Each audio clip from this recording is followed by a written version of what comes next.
আমার চ্যাপ্টারের নাম হচ্ছে জেনারেল এন্ড স্পেশাল ফান্ড, বইতে আছে general fund and special fund, এই নামে আছে, নবম চ্যাপ্টার। তো এখানে মূলত পার্ট বি এবং পার্ট সি দুইটা টাইপের অঙ্ক আছে। পার্ট বি তে তো পার্ট বি তে আসে জানি আমরা, পার্ট সি 10 মার্কের অঙ্ক আসে। তো পার্ট সি এবার করা লাগতেছে না, আমরা পার্ট বি এর অঙ্ক করব, 2 নম্বর অঙ্ক করব। অঙ্কটা হলো, আমার সঙ্গে সঙ্গে সবাই একটু দেখবেন মনোযোগ। The mayor of the city of Narayanganj approved the following budget. বলতেছে যে নারায়ণগঞ্জের মেয়র সে নিচের বাজেটটা অ্যাপ্রুভ করছে, মানে অনুমোদন দিয়েছে, তাই না? জি ভাই। যেমন মনে করেন আপনাদের নিজেদের কথা চিন্তা করেন, মনে করেন আমাদের পরিবারের যিনি গার্জিয়ান থাকেন, গার্জিয়ানের মান্থলি একটা ইনকাম থাকে, দেখা গেল 50,000 টাকা। তো গার্জিয়ান কি করে, 50,000 টাকা থেকে কোন খাতে ওই 50,000 টাকা ব্যয় করবে, মানে কোন কোন খাতে ব্যয় করবে, সেটা দেখা গেল বেতন পাওয়ার আগেই সিরিয়াল করা থাকে, মানে লিস্ট করা থাকে। যে বাড়ি ভাড়ায় আমার এত টাকা দিতে হবে, ছেলে মেয়ের শিক্ষার জন্য এত টাকা ব্যয় করতে হবে, খাওয়া দাওয়ার জন্য এত টাকা দিতে হবে, কাপড় চোপড়ের জন্য এত টাকা ব্যয় করতে হবে, সেভিংস এত টাকা করতে হবে, এরকমটা না? তা- কথা বলবেন সবাই, জি ভাইয়া। এরকমটাই তো। তো জি এইটা ভাইয়া। হলো একটা বাজেট, এটা একটা বাজেট। তো এই একই রকম বাজেট আমাদের লোকাল যে সরকারি প্রতিষ্ঠানগুলো আছে সেটাও তারাও করে, এবং আমাদের সরকার তারাও করে। কেমন, আমরা প্রত্যেক বছর জুলাই মাসে দেখি না বাজেট মানে কার্যকর হয়েছে, জুন মাসে বাজেটটা ঘোষণা করা হয়, আর জুলাইয়ের 1 তারিখ থেকে কার্যকর করা হয়, দেখছেন না? জি ভাই। হ্যাঁ, এটা কি জানেন? তাহলে ওই যে বাজেটটা সরকার ঘোষণা করে, এরকম প্রত্যেকটা স্তরে স্তরে বাজেট হয়। তো যেমন সিটি কর্পোরেশন, আমরা খুলনা সিটি কর্পোরেশনের কথা যদি বলি, ঢাকা সিটি কর্পোরেশন, এখানে নারায়ণগঞ্জের কথা বলতে, প্রত্যেকটা সিটি কর্পোরেশনে বাজেট হয়। কি বাজেট? তার আয় কত টাকা হবে, আর সেখান থেকে ব্যয় কত টাকা থাকবে, আর কত টাকা সেভিংস থাকবে, এই বাজেট গুলো করতে হয়। এবং যে কোষাধ্যক্ষ তিনি এই বাজেট গুলো প্রণয়ন করে, এবং যখন মেয়র মহোদয়ের কাছে এটা উপস্থাপন করে, তখন তিনি কাটছাট করে অ্যাপ্রুভ করে। তাহলে আমাদের যে তথ্যটা দেওয়া আছে এটা অ্যাপ্রুভড একটা বাজেট, মানে অলরেডি এটা কি হয়ে গেছে, অনুমোদন হয়ে গেছে। কথা ক্লিয়ার? জি ভাইয়া। সেই অনুমোদনে কি কি তথ্য অনুমোদন দিয়েছে, বলছে কি, এস্টিমেটেড রেভিনিউ, এস্টিমেটেড রেভিনিউ 7 লক্ষ টাকা। আচ্ছা, এস্টিমেটেড রেভিনিউ মানে কি? আনুমানিক আয়, আনুমানিক আয় বা রাজস্ব, আয় বা রাজস্ব, তাই তো? তাহলে আনুমানিক রাজস্ব আয় হবে কত টাকা? 7 লক্ষ টাকা। 7 লাখ। সিটি কর্পোরেশনের কি কি জায়গা থেকে আয় হতে পারে আপনারা জানেন? তার আয়ের খাত গুলো কি কি? City corporation. হ্যাঁ, সিটি কর্পোরেশন। কেন? সিটি কর্পোরেশন আন্ডারে যে দোকানগুলো চালু থাকে, বা যে ব্যবসা প্রতিষ্ঠানগুলো থাকে, বা যে লোকগুলো বসবাস করে, ট্যাক্স দেয় না? সিটি কর্পোরেশনের ট্যাক্সটা হলো সিটি কর্পোরেশনের ইনকাম। কথা ক্লিয়ার? মানে ব্যবসা প্রতিষ্ঠানের যে ট্যাক্স গুলো। এখন আসি, সিটি কর্পোরেশন দেখেন, একটা দোকান নিতে গেলে আগে সিটি কর্পোরেশন লাইসেন্স নিতে হয়, নিতে হয় না? জি ভাই। তাহলে এটা একটা ইনকাম। আবার হঠাৎ হঠাৎ করে দেখবেন যে সিটি কর্পোরেশন থেকে ম্যাজিস্ট্রেট পাঠাইছে যে কোন রাস্তার পরে কে দোকান নিয়ে বসে আছে, যান গিয়ে তাকে জরিমানা করেন, এই জরিমানা করে, সেটাও তাদের ইনকাম না? জি ভাই। আবার দেখা গেল কোন একটা কোম্পানি দেউলিয়া হয়ে গেছে, তার কিছু সম্পত্তি বাজেয়াপ্ত করছে, বা তার নামে অবৈধ মামলা, মানে অবৈধ উপায়ে ইনকাম করার সুবাদে তার মামলা হয়েছে, তার সম্পত্তিটা ক্রোক করা হলো। তাহলে সেই সম্পত্তিটা যখন বাজেয়াপ্ত হবে, তাহলে এটাও ওই সিটি কর্পোরেশন ইনকাম। তাহলে সিটি কর্পোরেশন ইনকামের ধাপগুলো হচ্ছে এটা, কিন্তু মুখ্য ইনকামের নাম হলো ট্যাক্স। মেইন আয়ের নাম কি? ট্যাক্স। তাই। আর বাকিগুলো হচ্ছে আদার রেভিনিউ। তো এই যে এস্টিমেটেড রেভিনিউ, আনুমানিক মুনাফা, মানে সিটি কর্পোরেশন এটা অনুমোদন দিয়েছে যে এই বছরে আমরা আনুমানিক রাজস্ব থেকে কত টাকা পাবো? 7 লাখ। তাহলে যেটা পাবো সেটা আমার সম্পদ, যেটা পাবো সেটা কি সম্পদ, যেটা পাবো সেটা কিন্তু সম্পদ, আর যেটা দেবো সেটা কি দায়। দায়।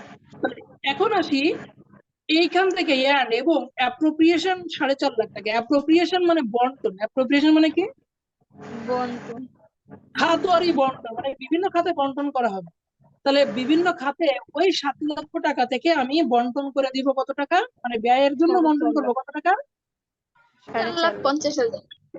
আচ্ছা, এখন এই বন্টন গুলো মানে কোন কোন খাতে ব্যয় করব। হেলথ খাতে ব্যয় করবো 1,55,000 টাকা, এডুকেশনে ব্যয় করবো 2,30,000 টাকা, সেফটিতে ব্যয় করবো 65,000 টাকা। সব মিলে 4.5 লক্ষ টাকা আমরা ব্যয় করব।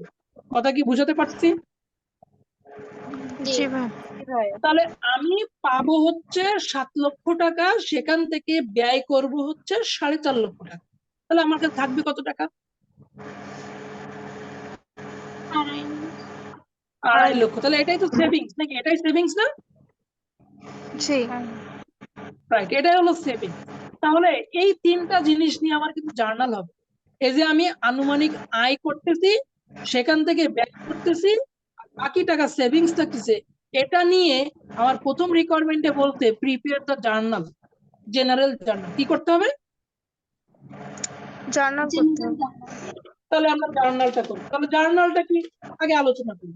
আপনারাই বলেন, একটু আগে বললাম যেটা পাবো সেটা সম্পদ, সম্পদ সবসময় ডেবিট হয় না? তাহলে জি ভাই। এস্টিমেটেড রেভিনিউ হবে ডেবিট। কি ডেবিট হবে? Estimated revenue debit. আর ক্রেডিট হবে হচ্ছে অ্যাপ্রোপ্রিয়েশন। ক্রেডিট হবে কি? এবার আমাকে বলেন, ডেবিট ক্রেডিট দুটো তো সমান হতে হয়, কিন্তু এখন কোন দিকে কম আছে?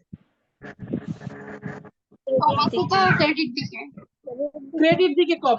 ক্রেডিট দিকে যেটা কম আছে ওই টাকাটার নাম হবে ওই যে সেভিংস বললাম না, কিন্তু সেভিংস কথাটা তো আমরা পার্সোনাল ব্যবহার করা মানে একজন ব্যক্তির জন্য ব্যবহার করা হয়। এই ধরনের প্রতিষ্ঠানের জন্য লিখতে হয় ফান্ড ব্যালেন্স। কি লিখতে হয়? রাইট। তাহলে এই জেনারেল জার্নাল হয়ে গেল। এটা জেনারেল জার্নাল আমি লিখছি আপনাদের জন্য। এস্টিমেটেড রেভিনিউ 7 লক্ষ টাকা, অ্যাপ্রোপ্রিয়েশন ক্রেডিট 4.5 লক্ষ টাকা, আর ফান্ড ব্যালেন্স ক্রেডিট 2.5 লক্ষ টাকা। কথা কি ক্লিয়ার? জি ভাই। আচ্ছা, যদি এমন হয় এস্টিমেটেড রেভিনিউ 7 লাখ টাকা আর অ্যাপ্রোপ্রিয়েশন হচ্ছে মনে করেন এখানে আছে 8.5 লক্ষ টাকা, তাহলে কোন দিকে কম হলো? তাহলে তখন ফান্ড ব্যালেন্স হবে ডেবিট। ফান্ড ব্যালেন্স কি হবে?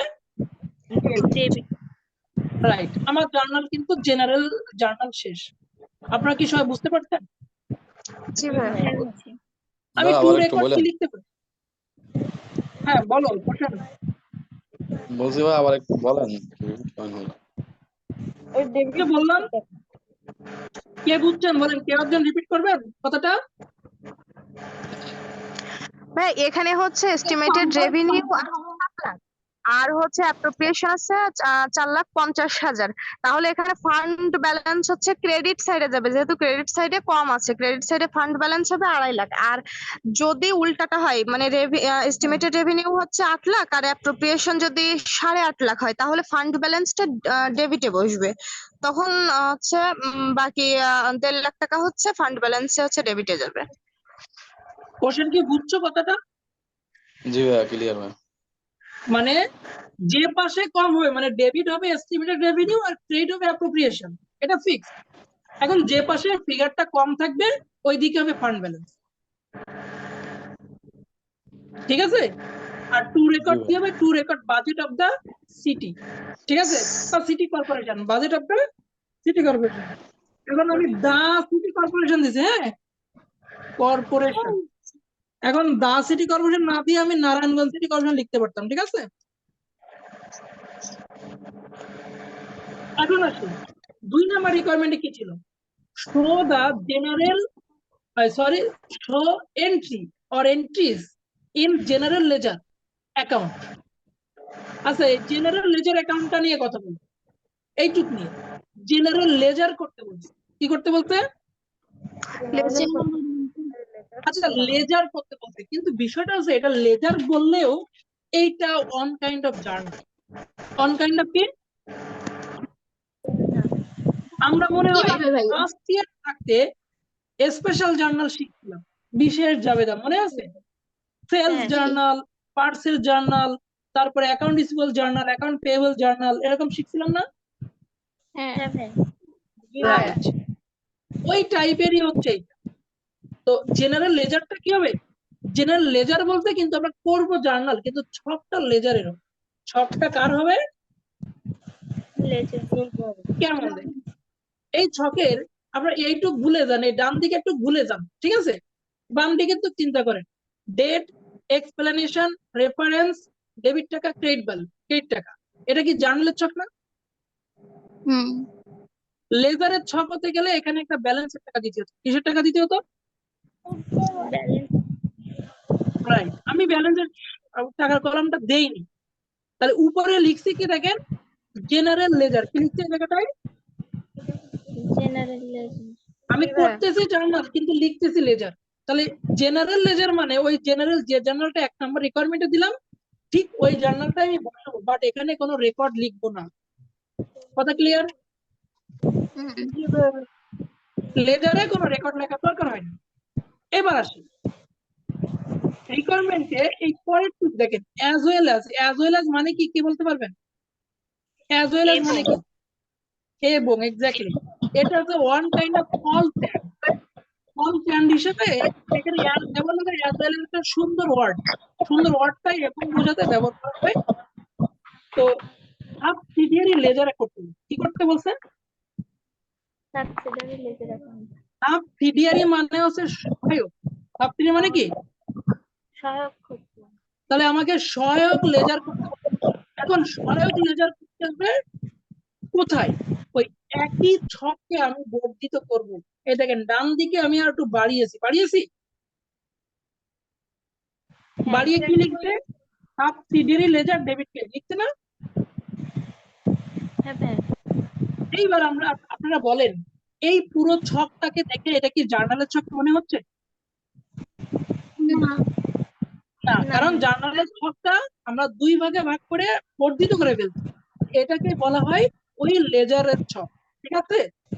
এখন এই একই জায়গায় দুইটা জিনিস আমরা উপস্থাপন করতে চাই, বিশেষ জার্নালের মতো। তো একই জায়গায় দুটো উপস্থাপন করতেছি। এখন আসি সাবসিডিয়ারি লেজার নিয়ে। তাহলে সাবসিডিয়ারি মানে সহায়ক। সহায়ক কারা জানেন? এই যে দুইটা জিনিস ছিল, মেইন দুইটা জিনিস, কি কি দুইটা মেইন জিনিস?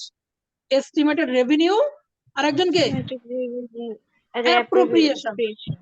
এই দুইজন কি মেইন জিনিস ছিল না? এই একটা জায়গা থেকে ইনকাম হচ্ছে, আমি আরেক জায়গায় ব্যয় করতেছি। তাহলে এই দুইজনকে সহায়তা করবে যারা, তাদেরকে বলা হয় সাবসিডিয়ারি। সহায়তা বলতে এই যে অ্যাপ্রোপ্রিয়েশনটা 4.5 লাখ টাকা, কিন্তু কোন কোন খাতে আমি 4.5 লাখ টাকা ব্যয় করব, এইটার একটা লিস্ট দেওয়া আছে না? ওই লিস্টে যে নামগুলো আছে, ওই নামগুলোই হচ্ছে ওই অ্যাপ্রোপ্রিয়েশনের সহকারী। ওই নামগুলোই কার সহকারী? এখানে কি এস্টিমেটেড রেভিনিউ 7 লাখ টাকা, কোন কোন জায়গা থেকে ইনকাম হবে, এর কি কোনো লিস্ট দেওয়া ছিল? না, তাহলে এই অঙ্কের জন্য এস্টিমেটেড রেভিনিউ এর কোনো সহকারী নাই, আছে কার? অ্যাপ্রোপ্রিয়েশনের। তাহলে আমি দেখেন নিচে এখানে লিখবো, ঠিক এই ছকে সাবসিডিয়ারি লেজার, কি লিখবো? Subsidiary ledger. লিখে আমি কার সাবসিডিয়ারি করতেছি, এস্টিমেটেড রেভিনিউ এর সাবসিডিয়ারি নাকি অ্যাপ্রোপ্রিয়েশনের সাবসিডিয়ারি? অ্যাপ্রোপ্রিয়েশনের। তাই আমি অ্যাপ্রোপ্রিয়েশন লিখলাম, লিখে ওই নামগুলো লিখলাম যে নামগুলো আমার অঙ্কে দেওয়া ছিল, এই যে হেলথ, এডুকেশন, সেফটি টাকাগুলো। হেলথ, এডুকেশন, সেফটি লিখতে পরপর 3টা নাম, এবং এই 3টা নামের টাকা চলে যাবে সাবসিডিয়ারি লেজার নামে যে ডেবিট ক্রেডিট ছক আছে এইখানে। কিন্তু এখানে কোন দিকে যাবে, ডেবিটে যাবে না ক্রেডিটে যাবে? ক্রেডিটে। কারণ অ্যাপ্রোপ্রিয়েশন ক্রেডিট ছিল। অ্যাপ্রোপ্রিয়েশন যেহেতু ক্রেডিট ছিল, তাহলে ওদের আন্ডার এন্ট্রি গুলো ক্রেডিট হবে। কথা ক্লিয়ার? জি ভাই। এখন যদি বলেন যে এস্টিমেটেড রেভিনিউকে সহায়তা করার জন্য 3টা নাম দেওয়া যদি থাকতো, তাহলে আগে কি করতাম? এই সাবসিডিয়ারি লেজার কথাটা লিখে প্রথমে লিখতাম, এস্টিমেটেড রেভিনিউ লিখে আন্ডারলাইন করতাম, তাই না? তাই তো? লিস্টগুলো ওর আন্ডারের যে এন্ট্রি গুলো থাকতো সেইগুলো লিখতাম, দেন আমি অ্যাপ্রোপ্রিয়েশন লিখতাম, তারপরে এইগুলো লিখতাম। তাহলে বিষয়টা জি ভাইয়া। আপনারা কি বিষয়টা ক্লিয়ার বুঝতে পারছেন? হ্যাঁ পারছি। আমার অঙ্ক শেষ, মাত্র 4 মার্কের অঙ্ক এবং খুবই ইজি একটা অঙ্ক। স্ক্রিনশটটা আগে দেন, তারপর পরের অঙ্কে যাচ্ছি। স্ক্রিনশট আগে দেন। ভাইয়া একটা কথা বলবো, ওই যে ঈদের আগে যে আপনার লাস্ট যে ক্লাসটা হয়েছিল না, ওইটার তো রেকর্ড করছিলেন, ইউটিউবে দিছিলেন, কিন্তু যে ইউটিউবের চ্যানেলটা আমি খুঁজে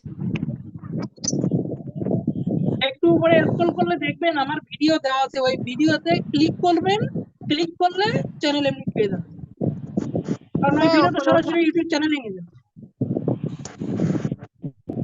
বুঝতে পারছেন? না ভাইয়া বুঝতে পারিনি, আপনার কথা আটকে গেছে। বলেছি যে ভিডিও গুলো আমি আগে দিয়েছিলাম গ্রুপে, সরাসরি একটা লিংক দিছিলাম, ওই লিংকে প্রবেশ করবেন, প্রবেশ করলে সরাসরি আপনাকে ইউটিউব চ্যানেলে নিয়ে যাবে, ওখানে এবার বাকিগুলো পাবেন। ঠিক আছে? আর নামটাও লিখতে সার্চ দিতে পারেন, রুবেল রুদ্র। ঠিক আছে?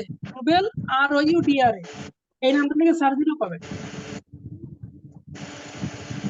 ঠিক আছে? আচ্ছা, স্ক্রিনশট কি হয়েছে? জি ভাইয়া। এইটা হইছে। আচ্ছা, এবার এইটুক দেন, রিকোয়ারমেন্ট এই নাম্বারটা। হ্যাঁ হইছে। এবার অঙ্কটা